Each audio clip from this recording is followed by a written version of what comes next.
So when I was looking at the window, I thought to myself, that does not look straight.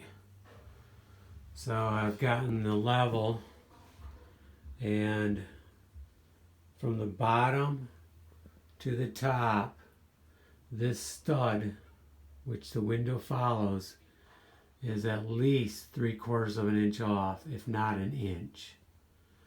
The top has to go over 1 inch, and then the whole window frame has to go over to match it.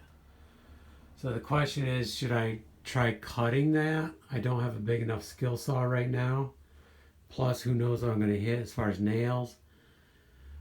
I knew I had to rip this room apart. It's a closet.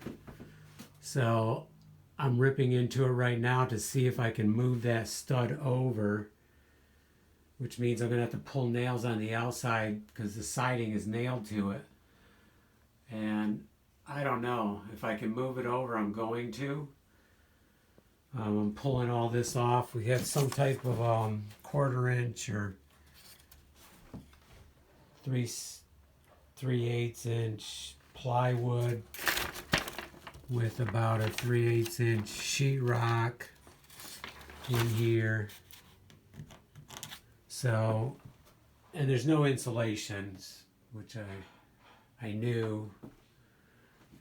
I just can't, if it was a little off, I may be able to live with it, but when it's that far off, I just can't deal with it. It's going to show on the inside, it's going to show on the outside, and if I'm going to fix it, now is the time to do it. If I start putting that molding on, then it's just going to be a whole lot more work. So I got to see if I can move that stud over. These are the things when you're building something, have them plumb, keep the level with you and test things and get it right.